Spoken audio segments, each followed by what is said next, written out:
And we're live. I really don't know how to start these things since we've done so few, but we plan to do so much more. Judge, how are you? Are you doing I'm well? well. I'm well, mate. I'm nice and toasty in my jacket at the moment. How are you That's doing, good. Nick? I'm nice and toasty in my t-shirt. I There like you it. Are go. you wearing pants this week? Let's move on, shall we? We got some important esport news coming. We got some esport news before we get to the real chunk of it, the real bread and butter of this show. Uh, don't worry, people. I see some people chatting in the live chat. Don't worry, we'll get to it. But first, you have to put up with us for about a couple of minutes while we delve into some esport news. We got to deliver the Uh, news. That's what we're Exactly. here for. Exactly. That's where Snowball. We deliver great content and great news.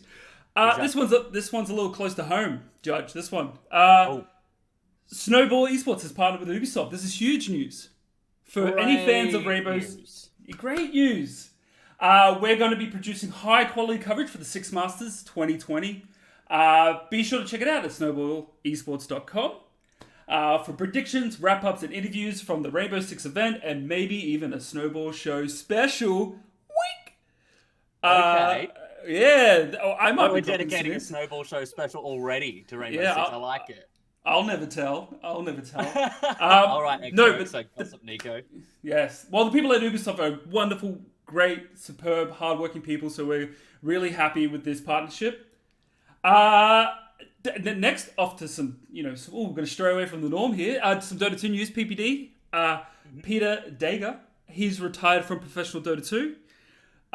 He's the former support and captain for NIP, or Ninjas in Pajamas Gaming. He achieved the highest success with, let me recollect, 2015 TI by winning it for playing for Team EG. Big loss to the scene, but, you got to understand when it's your time, it's your time. What do you think, Judge? Absolutely. Yeah. I think, look, well, it's one of those things, having talked to a few pros that have reached the pinnacle of their sport, of their esport title.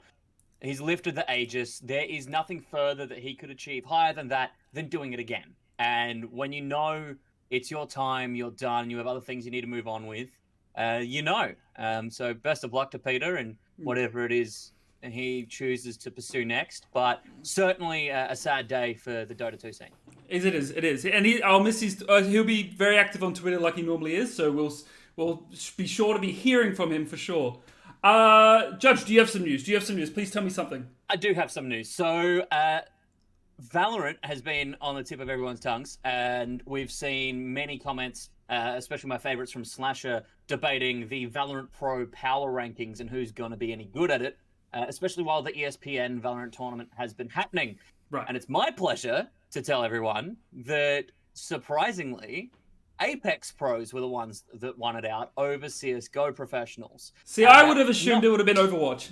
That's what I voted for. Oh, nah, I was going CS all the way, play the AIM game. But Apex makes a lot of sense to me.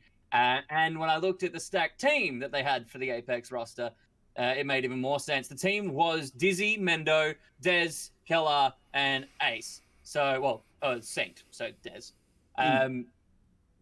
I've seen Dizzy in action live in person at the X Games Invitational, and it was something to behold. While his team didn't perform that well at that event, Dizzy pops. Everyone knows that Dizzy pops. Right. And Mendo is great as, that whole team is stacked. So to see them come out on top, it's not completely shocking, but we had a pretty stacked CSGO team. I didn't expect the Valorant devs to do any well. Certainly didn't expect the LoL players to do great at an FPS. It's a completely different genre. See, I was holding out for the the Apex boys. I was holding out for the esport historians myself. I think they've got some. I think they've got potential.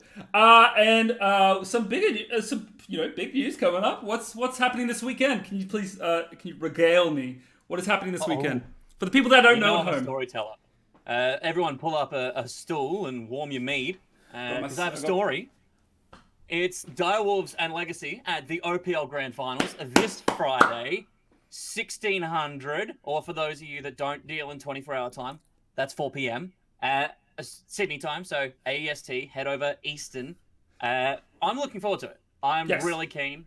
I have watched far more OPL this season than probably any other season, and I'm not sure if Oh, I can't really blame COVID for it because I haven't left my house from before that anyway. So it's really just been, I've been more engaged with it this season, and it's been great fun. I watched the Direwolves Chiefs game, or matches, I should say. That was really good to watch. But I'm very excited to hear what our distinguished guests have to say about this upcoming weekend. That is a great segue. And without further ado, I'd like to introduce my first guest. Let me do this properly. Ooh. Tim Carbon Wendell from Legacy Esports. How's everyone going? Good. How are you doing, mate? Good, mate. Doing very well, thank you. Thanks for having me on. Hey, whoa. What's this? We got secret lab chairs. Secret lab chairs. Oh yeah, we do. Is this Titan? Wait. Yeah, I got the Titan. Yeah, you got the that's Titan. The big dog chair. In the big dog chair. That's the big dog chair. That's for over. They have like height recommendations that go with it, but I think it's over 180 if you're over 180 centimeters. I'm over 180. That's exactly. my problem. That's me. That's my problem. And we won't discuss weight. No, please don't. Don't make me stand up. This jacket's really slimming. All right. Okay. Okay, we're gonna get to our fourth and final guest. Without further ado, this man doesn't need any introduction, but I'll give it to him anyway. It's Jackson Pabu Pavone. Welcome. Yo. Welcome to the inaugural esports show. We're doing well, man. How are you? Jackson, how are you? Tell me how you are. I'm pretty good. Isolation's pretty dull, but for the most part, it's been alright. Not too bad. Not too bad. I like that. Can I just say something? Oh yeah, how's work first of all? It is fun. It has absolutely ruined my sleep schedule because I work at the most odd of hours. But apart from that, it's good to finally, be putting my back into something rather than my hands. Do you maintain like a good sleep schedule normally? Fairly, yeah. For the most part, it hasn't been too bad. Sometimes I'd be going to bed at like 12, but for the most part, it's not no later than like 1 to 2. It's not the real like cooked gamer schedule where everyone's waking up at like 5 p.m. Yeah, no, I'm definitely on like a fairly normal sleep cycle until I get a shift at like 4 a.m. and then it's just done for. Oh, you're preaching to the choir, my friend. You're preaching to the choir. I gotta say something though. I was watching Legend of the Avatar series, the Legend of Korra last night, and I just realized this took me an embarrassing amount of time that your name is from that show, or vice versa. They took it from you. I like to believe.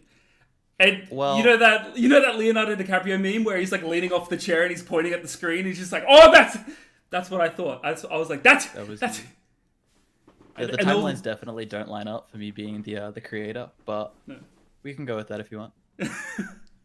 They clearly saw your 1v1 prowess at All Stars, and we're like, well, we gotta name a character. There it is. That's clearly the line. I'm going with that. Yeah, the story creator was just a huge OPL fan. Yep. And they just gave me the ferret-looking thing. Yeah, exactly. They got some of your likeness as well. Quickly, let's go. We're gonna jump right into the OPL news. The OPL stuff. We're gonna get into the meat of it. Direwolves versus Legacy. Big contenders. They were pretty much top of the table throughout the entire split. Legacy clinching away to the top of the table. Congratulations, Tim, on that one. That was really well done by you guys. Thank you. I put a lot of effort in. Exactly. Blood, sweat, and tears. Hey, there are no small roles. I want to ask a quick question. Going 3-1 in the first game during the playoffs, what have Team Legacy done to prepare for the grand final? You've had this time to think, time to prepare. What is something that you can divulge to us?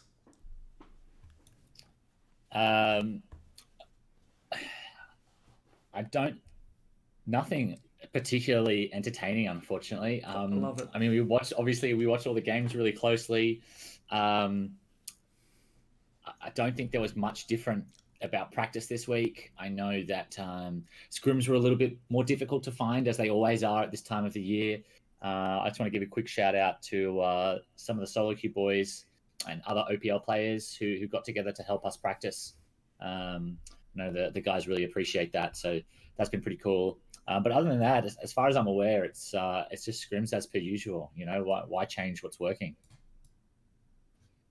Exactly. Yeah, that's good. Direwolves have taken games to 3-2 for the past 2 games as well. Some marathon games. Yeah.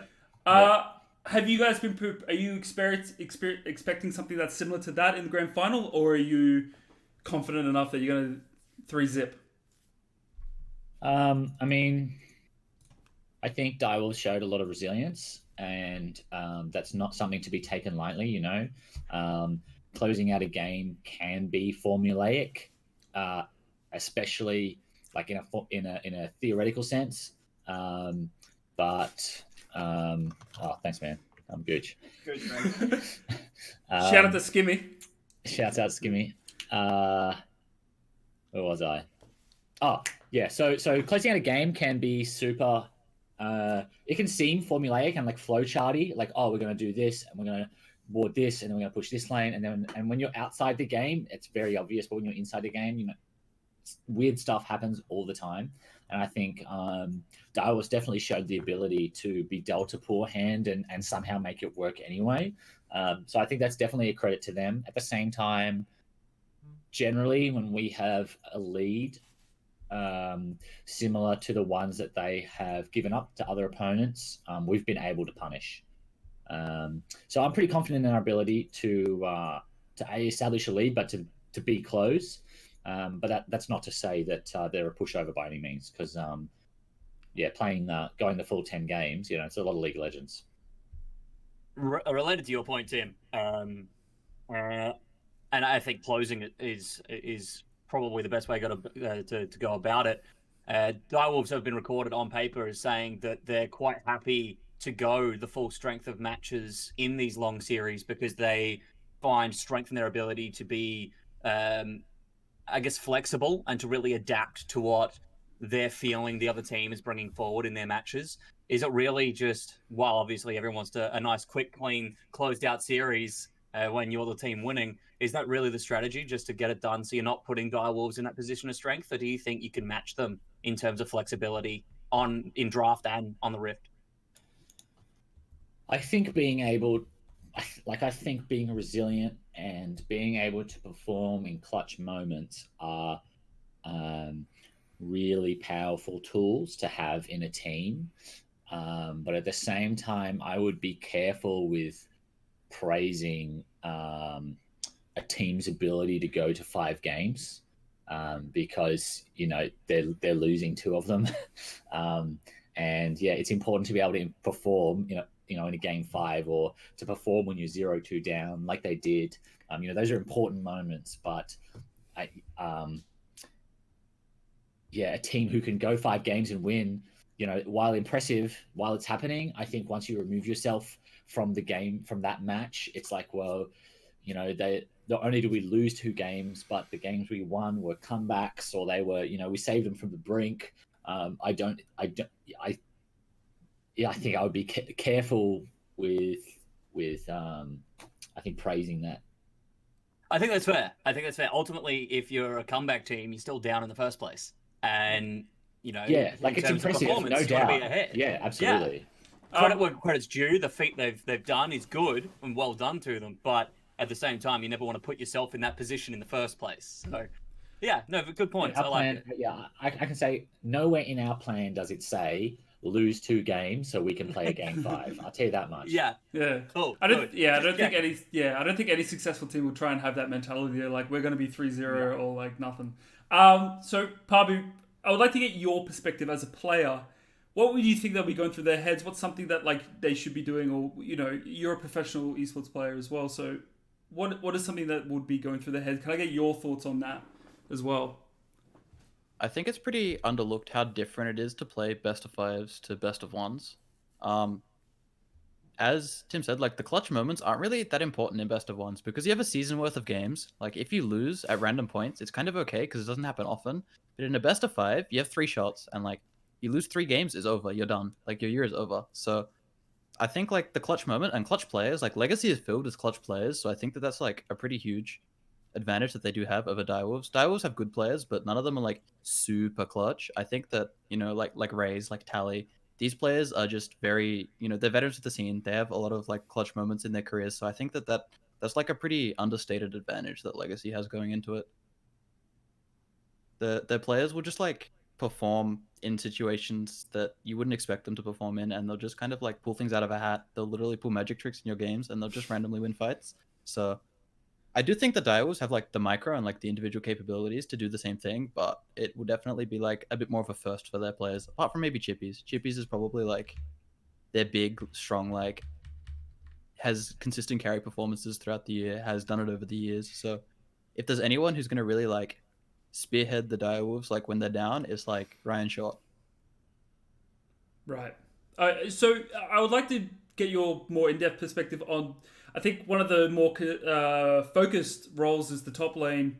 Topoon versus Chippies. How do you think that's going to play out? I'll start with Tim first, and I'll go over to Pabu. Tim, how do you think that's going to play out from your perspective of Legacy? I think Chippies has shown a propensity for playing tanks in this gauntlet more so than in previous years, which I think is a credit to him.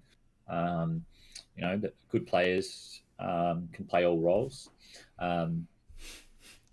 We had, I don't want to say transformation, but we had a similar issue during the year where Topoon was very keen on playing. Was very keen on playing like support style champions or playing like engaged tanks, or even when he was playing carries, he wanted to be weak side, like playing it in a way where he wasn't like the focal point of the team, and it wasn't like the pressure wasn't on him. When M&S, when we stood down M&S, we were playing with a lot of different sub mids at the time, and one of the key things that the team spoke about was the need for him to have more influence on the map. And since then, I think he was always capable of it, but since consciously trying to be that guy, I really think Topoon has become that guy. Every game I watch him play, he's monstering basically.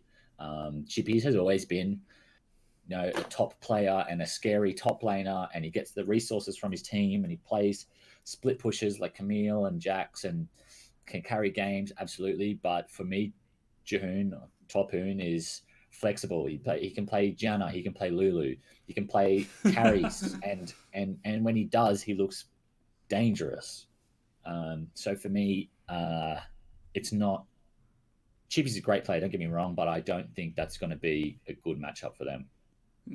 Okay. So confidence in your own top laner, to be expected, but I share similar thoughts. Pabu, are you? Is this a 3-for-3 on this top lane matchup? Yeah, definitely. I think Chippies has like the capability of playing versus Topoon in like a micro sense during the lane phase, but as soon as the game hits like 10 to 12 decisions, so 10 to 12 minutes, I'm very confident that Topoon will just make better decisions around almost everything. Yeah, Chippies is very capable, but Topoon is just it's a struggle to play against him, in all honesty. Like he pushes me to my limits as a player, and I have to like put a lot of my resources into how I'm playing the lane and how I'm actually playing versus him. When often a lot of tops just kind of let you like cruise through the lane phase, Topoon really like challenges you at all points of the game to be making really good decisions, or you get punished pretty hard. So I definitely think that Legacy have the advantage in the top lane going into this series. I want to touch on you talking about resources. The Topoon forces you to dedicate a lot of resources to him. Are you finding like you're giving him a lot of your brain power early in the game when you're laning against him, and that can also have an effect later because you've had to focus so much in laning phase? He's really testing your resilience. Is that what you're referring to? Not really. It's like I kind of think about it in like every person has like a bucket of things they can focus on, and if I'm trying to think about, the map and like where the jungler is and how we're supposed to be playing out the game, that takes up a certain amount of my bucket. But if like Topoon is challenging me throughout the lane phase, and like he challenges most of people like throughout the game to be like, he pressures them very hard, and it's like even when he's losing, he still forces you to punish him. Like he challenges every creep and like makes it so that it's hard to like play out the game well. So you have to put a lot of effort into like beating Topoon. So it just makes it harder to play the rest of the game, and you can put less of your basically your brain power into it. That's how it feels. It makes a lot of sense. That makes a lot of sense. And I assume, of course, then that flows onto other stuff. If you are having your bucket filled with Topoon and you're not having any bucket space left for what's the jungle path thing like right now, should I be careful and not be pushing and not being aggressive here? You're going to be more susceptible to ganks, not going to be focusing on team macro as much, right? Yeah, and I don't know much about the internals of Direwolves, but if Chippies is like, like a captain, like he's relevant for their macro, he's talking about, the things they need to do inside the game. If he's like got his hands full with Top Moon, it makes it a lot harder for his team to play the game if he's very involved in their decision making. So there's like, yeah, especially if Chippies is important, then it makes it even harder because he has to deal with Top Moon. Makes sense.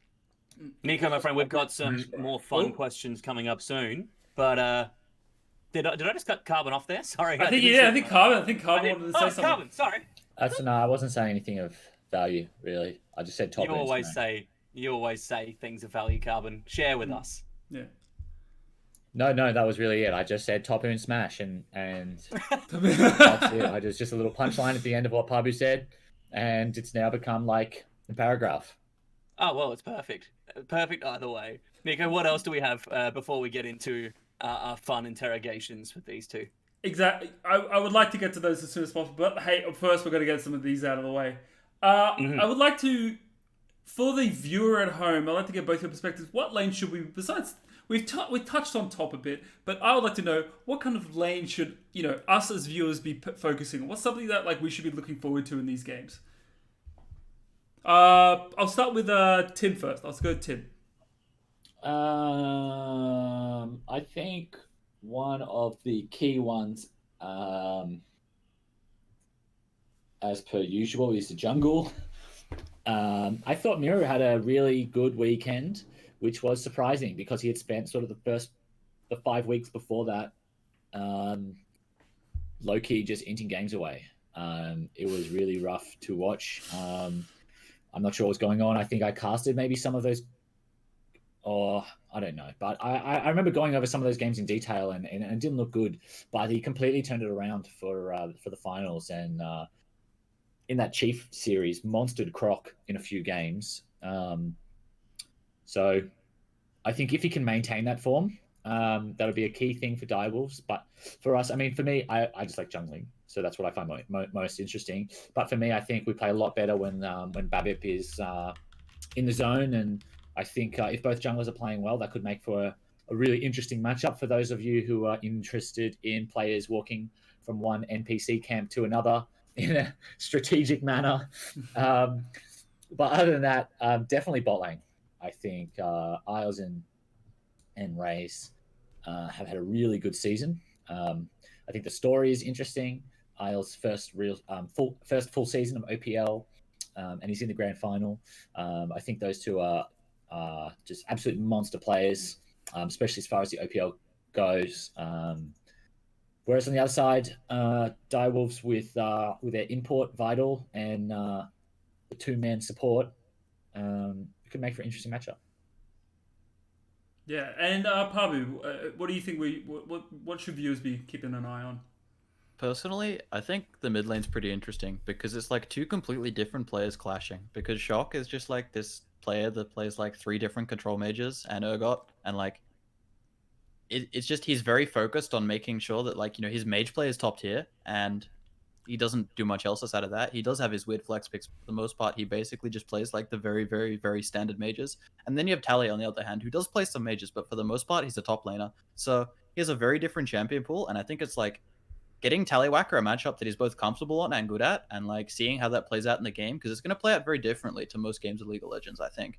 I don't know. I could be completely wrong, and they might just play 3 games of Syndra or something, but like if Tallywhacker's on like cool, interesting matchups, I think that's definitely something to watch. And if he performs well, it's going to be one of the things that allows Legacy to play the game out quite easily. Jimbo is crazy, man. That's a crazy story just to think about.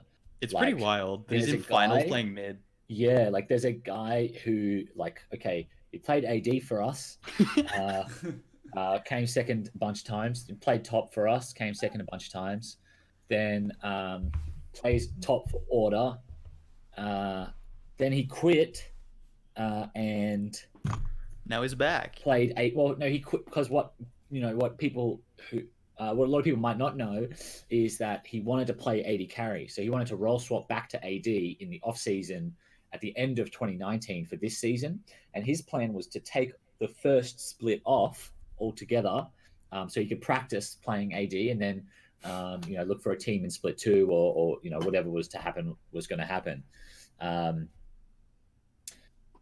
Then he plays. Then he subs in 2 games. We had used a bunch. We really explored the mid role. Let me just say that we explored a lot of different options when it came to mid. and Jim's a friend of mine, so I told him. I said, "Hey, are you interested? It's probably only going to be 2 weeks, but I know you're not doing anything anyway, so come. All right, sure." So then he starts playing mid.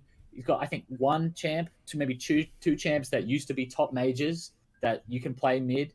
And he was playing those in Victor every game. Yeah. And now he's in a grand final playing mid, literally, unironically looks like one of the best mid laners, if not the best mid laner in the competition, as a top AD, not even in the OPL main. If he wins, yeah, if he wins this Friday, after that's just a wild narrative. Yeah, it's the biggest flex as well. Can you imagine after this, if it all goes well, just be like, yeah, I was just gonna fill in for 2 weeks, won the split. yeah. So good we couldn't get rid of him. Yeah, so it sounds like that Tally is this cop who's this detective who's retired. He's like, I'm done with it. I'm done with the force. Yeah. And Tim's just like, whoa, shit. Yeah, exactly. And Tim flies in on the helicopter and goes, Tally, we need you just for one last time, one last job. And just one last job. Yeah, we need you for effect, guys. Yeah, that's what it is. Yeah, he's like, you son of a bitch, I'm in. And here he is. Son of a bitch. It's literally, it's wild, man. Sometimes. Today I walked past because I had to go back to the gaming house to get this webcam for this show, and I walked in and he was sitting at the computer. I can't remember what he was doing, but I walked past, and every time I walk past, I just sort of think, what are you doing here? You know what I mean? How did you get here? How is this the timeline I'm existing in? It's such a, I guess people don't know Tally that well, but it's such a Tally thing. For this to have happened to him is such a James thing. But obviously I couldn't be happier. He's been playing really, really well. And fingers crossed he domes Shock tomorrow. Ooh. Spice. I'm going to clip that and I'm going to put it on TikTok later for real fans on TikTok. Let's just hope that Ubisoft doesn't use this for one of his TikTok ammunition. Do you need me to do a dance? Yeah, can you do a dance for me, Carbon? Can we just get full screen Carbon dance. Doing an e-boy dance? That'd be great. We haven't got the technology for that yet. We didn't prepare. We don't have the technology. Didn't prepare for me to dance? Are you serious? Yeah. Oh. You guys need to do a little more research on your guests. There's something I here. Was ready, Carbon. I was ready. Yeah. Honestly, we don't even need overlay for it. Just nothing but full screen Carbon dancing. That's great content, and it's what we need on an esports show. I mean, if we do a OPL post show, we'll bring you on. We'll get a dedicated screen for you, and we'll sort it out. Let's just say we'll sort it out. We'll see your dance. We'll do a 2-hour OPL special post finals, and there is an hour of broadcasting dedicated to a Tim Carbon Wendell set. I have to start working on my cardio. I don't know if I can dance for that long. Oh yeah, I'm expecting full choreography and everything. 100%. Okay. My girlfriend teaches ballet, man, so I can get some choreography done. There you go. Perfect. It's considered done. Real quickly, we'll wrap up the set. Predictions.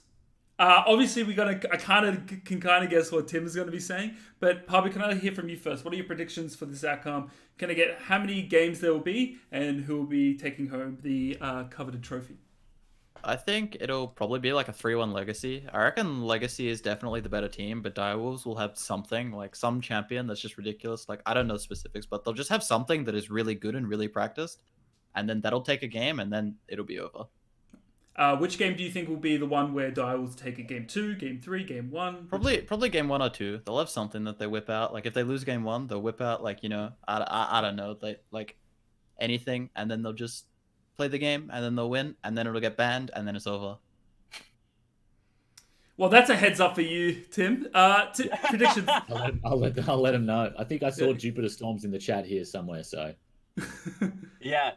Jupiter Storms was asking if there's any Orns in the chat, so, just foreshadowing, be careful.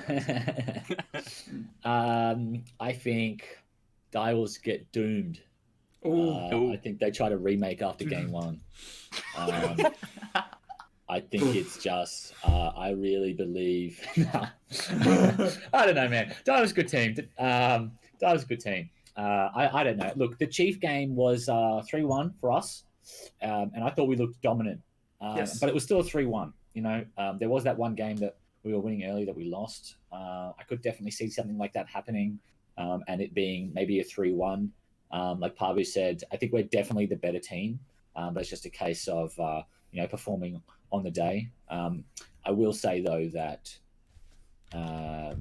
since we've moved to online, the gap to me has only looked bigger between us and the rest of the competition. Yeah, I'm pretty confident. I follow. So that is true. I don't think Direwolves are going to get completely domed as Tim does. I'm going to give him a benefit of a doubt, like Pabu has, and give him one game as well. I similarly think it's going to be first 1 or 2. If we're getting into game 3, then I think just Legacy's strength is going to come out on top with that and run away with whatever is remaining in the series. So I'm feeling something ridiculous. Maybe Shock's going to come out with just something really strange in the mid lane that's been theory crafted the last week or so, ready for a grand final. So we'll see how that goes. Tim, yo, do you reckon your team has like a shoes off buff or like a pants off buff or something? Like you guys are playing at home, so like you're just like hella comfortable compared to everyone else. I don't think we're any more comfortable than anybody else. I make the team wear their jerseys even though they're at home. Okay, yeah, not bad. So it's definitely not peak comfort. Like you could be wearing something else. Yeah, I've definitely been a player to like sneak my shoes off when I'm on stage. Like I used to do it all the time, man. You can catch me walking around. If you go back and look at old footage, you can see me walking around on stage barefoot. Yeah, every time my team would win, we'd have like the photo would be ready, and I'd be like sitting there like putting my shoes on. Would you say, Tim? Would you say with absolute certainty that when you're on the wildcard stage, did you have your shoes on or off during that one? Off. Off. Yeah, off for sure. I would have put my shoes on, like Pabu said. I would have put my shoes on after the game to like walk out, but I definitely had them off. Yeah. See, that's I had them off at every tournament until they told me I wasn't allowed to do that anymore. See, that's interesting. So, is it to make you feel more at home? Is it to make you feel comfortable and just yeah? I took my socks off too. I was barefoot, like always barefoot, because that's how I play normally. Yeah. And my feet get like, because you're sitting on stage for like, especially in 5 games, you're sitting on stage for like 5 hours. The lights are right on you. You're sitting in between 5 computers that are all super hot. It's really hot on stage, and my feet would just get really hot with my shoes on. So yeah, man, I was out there. Yeah, out there, man. Living free. Who says that game is so? Have you guys seen that video of UFC? I can't remember the fighter's name, but Joe Rogan goes up to him afterwards and he's like, "Why'd you take your shorts off?" He's like, "My balls hot." That's carbon. My feet are hot. My feet are hot. Oh, that makes sense then. Thanks. I mean, yeah, but no, I don't think they're particularly comfy compared to anybody else. I do think they're playing from home though. Like, so they're not playing out of the SCG. Direwolves. Yeah. Direwolves aren't. No, they've been. I don't think so. I think they're I think they've been. As far as I know, yeah, they're at home. Out of there. Oh, okay. Yep. Makes sense. Like the interviews from the other week was definitely in their apartment or wherever they live. I think. But yeah. Like I think when you play from home and everyone's more comfortable, you see what happens. Like not in scripts, but like everyone has at least in the pro community, everyone has a feeling of like how good people are and how good teams are and whatever. But then you get to the OPL stage and things just happen. Like people get there, they're not comfortable, like their mouse sensitivity is not quite right, or they didn't sleep, or they had to catch a flight, or they haven't warmed up for 10 hours because they've had something's happened, and they get on stage and they just need to make it because there's no, like, you can't warm up at the OPL studios or anything like that. So you're just coming in cold. You've got about 5 minutes to do your key bindings, and then you're in, and you just have to play, and you've got to play your best right now. That's how it works. Yeah. And so on the OPL stage, shit happens all the time. That is not in line with what the rest of us all think. But I think when we're all playing at home, it is a lot more, I don't want to say predictable, but like that variance just isn't there. Yeah. Like you just don't have that Yeah, and so I think we've been just playing a lot better. Like there's been a lot less of that. And I mean, we're one of the teams with few game day issues like travel or peripheral. Like we don't really have a ton of issues, stuff like that. But like, I think certainly since we've switched to online, we've been playing much better. Yep. No, I completely agree. I think that right there would conclude this OPL segment. I think we've really tackled a lot of issues that people would be really interested to hear. But Judge, do you hear that? Do you hear that noise? I don't know if you can hear this. I can't hear it, but I'm feeling it. I'm feeling it in my bones. I'm sorry, Swifty, if this gets DMCA'd. I'm sorry if we got... But boys, it's time for Good Cop, Bad Cop. We're gonna get graphics marked up, but like this is all I got right now. I got my soft light, and it's supposed to be interrogated. So you get the idea. We're running hot here, and I'm just gonna let that play out for a little bit, and then slowly fade into this. Tim and Jackson, welcome to Good Cop, Bad Cop. Let me fix my light for a second. I sort of messed up my perfect Good Cop, Bad Cop. Yo, Judge and I are Good Cop, Bad Cop, and we're gonna ask you guys some tough and some easy questions. Okay. Who's good cop? Who's bad cop? I don't know. Is it me? I don't know. Could be. I thought you said that Matt was the good cop and you were the bad cop. I thought you were very specific with which was which. Yeah, maybe we're just giving you a bit of the razzle dazzle. All right. Yeah, the bad cop lies. Ready. I'll stop trusting you guys then. Exactly. But maybe you can now. trust both of us. Maybe we're both good cop. Maybe we're wonderful. You don't know. You don't know. Well, I want to ask some questions real quick. All right, Nico, go for it. This is all yours. All right. Tim, real quickly, what champion needs to be removed from the game? Bard. Bard? Can you hear me? Bard. Oh, Bard. Did I say I think you said Bard. Bard. I think you said Bard. I think Rusty's going to be really upset in the chat. I hate Rusty's champion, dude. It's disgusting. You try and clear your camps, and he just runs in and slaps you, and then the jungler comes in through the portal, and he just slays you. Someone check in on Rusty. The game is having fun except Bard. Rusty's having a tough time in chat right now. He's Okay, can I just rant a bit? Give me it. When he's on your team. Am I allowed to swear? I won't swear. Swear ahead. No, swear ahead. I'm not going to. I'm not going to say okay. I'll beep it later. Go for it. When he's laning with you, okay, he's nowhere to be seen. You've got no idea where he is. He's playing his own little game. He's getting chimes on the other side of the fucking map. You're laning 1v2. He's running around in circles. Maybe he ganks mid. Maybe I don't know what the fuck he's doing. All I know is he's not here with me, and I'm getting domed. Wave is pushing frozen because his AoE auto attacks. And he slapped the wave one time, and now he's just fucking disappeared. Okay, so I'm on his team, and I'm not having fun. Regardless of whether he's carrying or not, regardless of whether he's ganked mid, top, jungle, every lane, I don't want to play the game because you're on my team. But when I'm playing against Bard, he's chasing me down. He's slapping my ass. I'm trying to do jungle camps. My support's nowhere to be seen. I'm like, why is this guy allowed to roam like this? Then I realize it's because he's ruining the game for his team, but also ruining my game. So no matter what happens, if Bard is in the game, I'm not having fun, and I don't want to play. Pabu, what champion do you think should be removed from the game? Remove it now! Bard's pretty good. I'm pretty sick of Bard, but I'm just sick of anything that pushes mid-wave and runs to my lane. Like, if I load in and my mid laner's like playing Kassadin into Rumble or something, and this Rumble just like one-shots my wave with his goddamn flamethrower and runs top, I'm just like, I don't want to play. Like, I'm just auto-4ing out of this game. Like, I'm done for. Like, if you push the mid-wave, I hate your champion. Yeah, that's fair. Judge, do you want to ask the next question? Yeah, you'd be the... Wow. Okay, Pabu. The easy one or the hard one? Oh, well, you'll find out. Pabu was a man of quality and distinction and fine hair choices. All right. Who in the two teams that we're having play this weekend has the best hair? Just trying to... It's undeniably Raze, right? Like... That curly... I'm pretty curly sure as soon as he bleached his hair, I'm like, this man looks incredible. And I'm like, he's slaying my team. And then also, he just looks better than us. So we can't win off the roof either. Like, there's no victory here. You can't staunch up and be like, yo, we're more alpha because it's the hair. He's just more handsome than you, so you lose. Like, it's done. All right, Nico, I think you should hit them with a good one. With a nice one. Be nice. Okay, well, you know what? I am the good cop. Or back up. Who knows? Pabu, as a renowned top laner and former jungler, some would say junglers neglect the top lane. If you could give some advice to junglers, what would it be?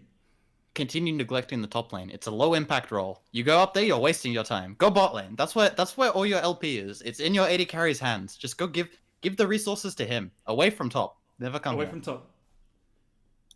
Now, you're thinking about it the wrong way. You're thinking about it the wrong way, okay? Because he's got his top laner hat on, where he thinks, "Woe is me, my lane is bad." Whoa! Tim. Wait. Judge, ask the question. I know what a question. Go. Yeah, Tim. As a renowned jungler, some would say top laners take you for granted. If you could give some advice to top laners, what would it be? Okay, so just finishing my diatribe, he is right in the sense that top lane doesn't have a huge impact, but he's wrong about why we go there, and it's because we get resources. Top lane is the easiest lane in the game to gank, and I want gold so I can carry the game. Bot lane is dangerous. You get 2v3'd in bot lane. You don't get 1v2'd in top lane. Unless, I mean, you might, but that's really doomed.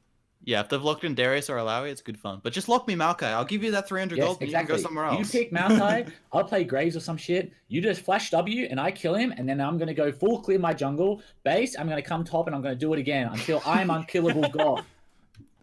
Judge, I'd like to point out, I think we're no longer the good cop or the bad cop. We're just the cop. No, I think we just got finessed by the criminal here. Anyway, let's taking your job. Yeah, exactly. Okay, well, let's try and win it back. Let's go. Come on, let's go. Okay, all right, I got you. Carbon, I'm coming at you again. Now, your Leaguepedia page quotes your favorite champs as Nunu, Elise, Poppy, and Rek'Sai. Of those four, which would you remove from the game, marry, and absolutely dumpster if they were your opponent? Okay. And one of them we're just neglecting. Okay, so we're just neglecting one. I'm going to add in my own one, and I'm going to call it kill. Yep. I'm going to kill Rek'Sai because not only does she not exist in the way she did, I'm not really interested in her. I don't like her now. Her theme sort of character model, it's all sort of suck. It's not really big on her. So we'll kill Rek'Sai. I'm definitely marrying, I want to say Elise, but also she's a spider and they eat. I don't want to get eaten after we do it. So fair. I'm thinking completely fair. Not Elise. Poppy, she's so young. I feel like I can't marry her. It's good. Because she's like point, really like a child yordle girl. I don't know what her actual age is, but like I don't believe in that. Like I look like I'm 12 years old, but I'm actually like 10,000 years old. Yep. So that makes it okay. Like I'm not really cool with popular that. opinion. Yeah. So I'm gonna say I'm not gonna marry Poppy either. So that only leaves marriage with Nunu. But that's whatever. I'm cool with that. More particularly, Willem. You get Nunu and Willem as well. Yeah, it's a package deal. So I'm marrying Nunu for sure.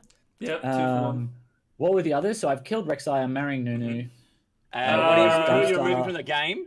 And who are you going to dumpster? Well, the Poppy that this is referencing is been removed from the game. So this Poppy doesn't actually exist anymore. So like, I guess Poppy, because she's already been removed, which is sad. I really like that Poppy. And that means that if the enemy played Elise, I would dumpster them, I guess. Tim, I'd like to quickly point out what Chad is saying. Nunu is the boy in the isn't it Willem is the Yeti? Willem is the Yeti. Yeah, Nunu is so I'm marrying Willem. Right. Because in this Runeterra world, that's cool. People are totally he's a single dad. It's a very progressive Runeterra world. So it's me and Willem, and Nunu is just sort of he's now just a surrogate son. We're part of the family. I'm going to look after him. He shouldn't be getting looked after by a Yeti anyway. Like human contact's probably going to be good for his development. So there's a Tales of Runeterra right there, right? Yeah, Tim and Willem. Can't get rid of all the other stuff. I would Tim and Willem on there. Tales of Runeterra in big letters. All right. End of the year, Legacy takes out Worlds. Can we get a Carbon and Willem skin? Yeah. Can we? Right. Hello? I don't know if they make them for people who don't actually play, but no, they will. Ask. You just have to play some games. Okay, Sub him in. It's 2-2 at the World's Grand Final. Their jungler has got like, I don't know, RSI, and they have to sub out. They sub in Tim. In comes the big dog. No shoes on, no socks on. No shoes on, no pants. Fuck it, the pants are out the gone. venue. Yeah. Lock in Nunu. Lock Wherever in it season 3 Nunu. Lock in season 3. Rework Nunu. Lock him in. Blood boil. Blood boil. And Blood you boil. go 0-30. All right. Pabu. Enough. Oh wait, no, you go. Sorry, Judge. You sure? Yes, go. Take him on. This man. Bring him down. We're gonna throw the book at you. Yo. I don't think you're ready for this one. As evidenced by your All-Star appearances, you're the best 1v1 player in OCE. Okay. Who out of the two teams playing in this weekend's final would be the biggest challenge for you in a 1v1? And who would be the easiest for you to dumpster in a 1v1? Ooh, easiest is a spicy call, but hardest is Raze 100%. He's a goblin for that kind of stuff. I swear, if you had a tournament, he'd probably win. He's all about like the tech and like the really like little pieces of micro knowledge. So I reckon Raze would be the hardest and the easiest. What are supports? Surely it's Cupcake. Like, he can't play a champion that fights me. Yeah, I mean that's fair. He just looks in like Bard or something. I think Andy would be pretty good at 1v1s. Andy's micro, well, maybe now he doesn't play that much anymore, but like Andy's micro is actually pretty good for a support. That's fair. I think. I've never seen him like off-roll though. Yeah, I mean you don't really have to when you play support. That's true. You just get lock support every game. Just get support every game. Who do you reckon would be easiest then? The easiest player in the OPL to 1v1? Oh, out of those two teams. For Legacy me, definitely Tally. Me and Tally used to 1v1. That was our warm-up routine. We would always, every time we got on stage, we would 1v1 before the game, and I always won.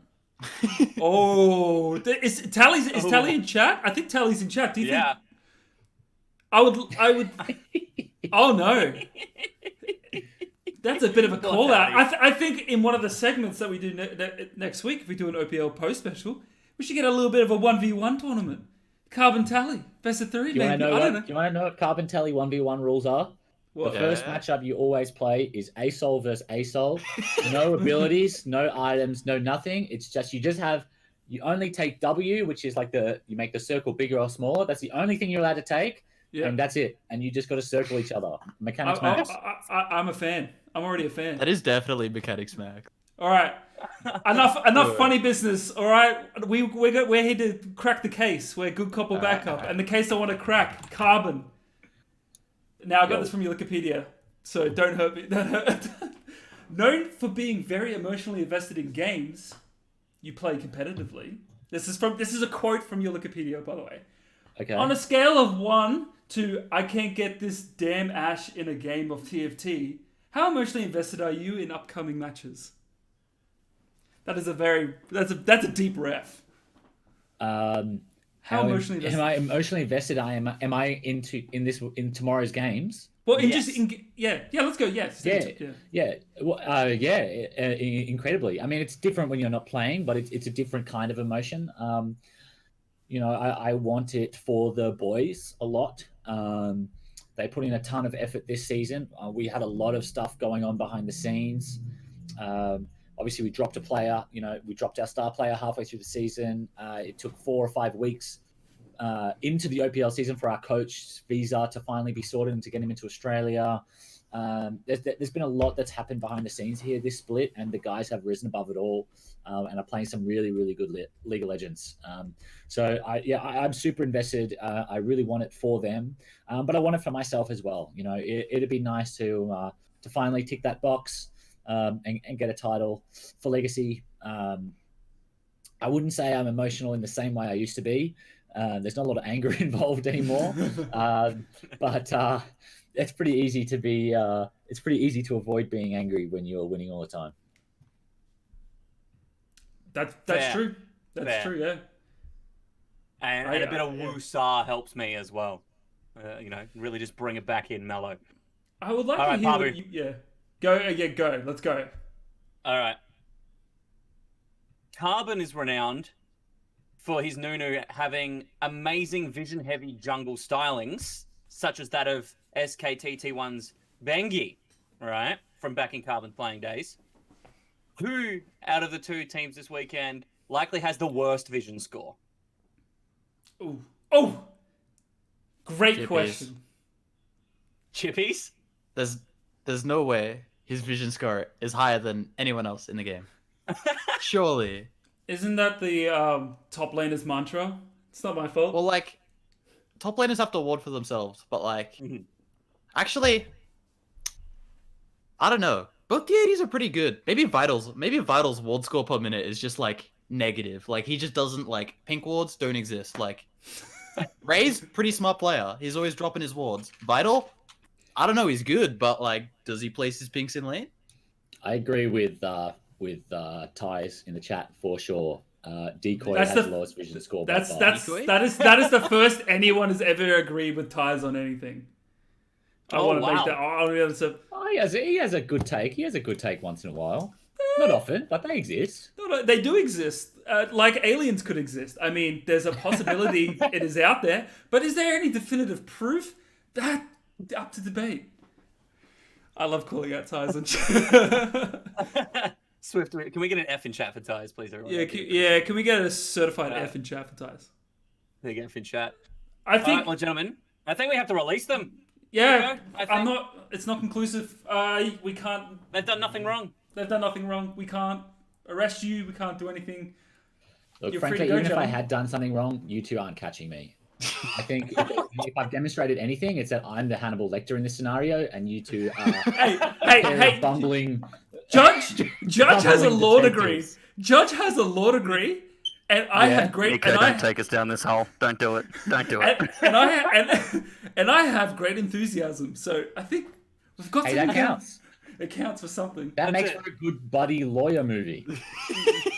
Yeah, you have the lawyer. Like a really horrible sitcom. Yeah. Like 2.5 Men, but worse. Exactly. It's like I didn't think it was a thing, but we could make it. Yeah, 1.5 Men. Yeah, I could be Vi and you could be Caitlin. It's kind of like we've got that kind of dynamic going on. Do we get to cosplay? We'll see you know what? If there's room in the budget, we'll do it. Okay, cool. Yeah. I'm just getting a call from the producer. There's no budget. Yeah. Oh, okay. Cool. We'll just have to go get sneaky. Come on over, teach me your cosplay ways, and we'll make it happen. It's fine. Beautiful. I agree. I can't wait for that. So, gentlemen, I would like to wrap up the show. Thank you so much for coming on board. Thank you for coming on the show. This is sort of this is the inaugural show for the whole Snowboards branch, and this was the first. It wasn't the first one. The pilot was on over at the Game on Oz team, but this one is the first on this channel. We're expecting to do more, and I would love to get you guys on again. Definitely for more appeal stuff coming up. League of Legends, just generally, you guys are really nice guys, and thank you for coming on. No worries. Thanks for having us. Yeah. I'm adding a caveat to that though. Tim's only invited if he has a rant about Bard again. I'm a ranter. I rant a lot. I don't put it out there normally. Tim, but I definitely we hate need Bard. to contain it. Exactly. I think if we bottled that, like gamer rage, sell it. Yeah, dude. C4 pre-workout has nothing on your Bard rage. Exactly. Gamer bathwater? Nah, I want gamer sweat, baby. I want that stuff bottled and sent. I mean, you guys, put thanks for being on tonight. Really exactly. It. But we're not done there. Real quickly, we have to there's some esports news to cover. I'm going to be what's coming up this Friday in the esport world. What do you want to watch?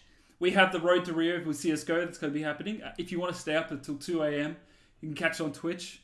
If you want to catch all the CSGO action, cheer on the boys over there. 2 a.m. though, bit of an early start. Also, there's the Americas, which is the South Americas area of Dota 2 for the Beyond the Summit tournament that's happening right now. That's taking place over what would be the LA tournament. That's happening at 6 a.m. a more reasonable time, but you can still get around it. It's not 2 a.m. It's not 3 a.m. It's not 4. It's 6. And of course, we have the OPL Grand Final, 4 p.m. Friday. I'm going to be there. I hope Tim's going to be there. I know I know Pabu's going to be there. Judge, are you going to be there? I'll be there. I'll be there. Online, in the Twitch chat, memeing. I said one thing last time, and I said, I caught the order game, and all I was just feeling like, you know what, maybe if everyone worked together, we would all be able to win. You know, I'm just a peacemaker. I just want to, you know, I want to build bridges, you know? That's so profound. Thank you. I'm very profound. Everyone's so profound at Snowball, so I sort of get it off Swifty, and then that's where I learned it from. Anyway, enough about us. Thank you to our guests. Thank you so much for coming on board. Thank you for it's been an absolute pleasure. I've had a ball. I guarantee Judge has had a ball. Yep. And thank you for everyone that came and tuned in. Without you guys, this show probably would exist, but it'll be a lot more lonelier. Thank you for everyone that came in, chatted. We read it, we hear you, we see you, and we love reacting to it. So tune in for the next one. Come in, chat, stay a while, grab a drink. I'm drinking beer. I've got work tomorrow. I don't care. and Judge's dog's here. What a great way to end the show. All right, thanks everyone. He's a great esports historian, everyone. Don't worry, he adds value. Trust me. He's probably the most certified. Take care, everyone. Peace.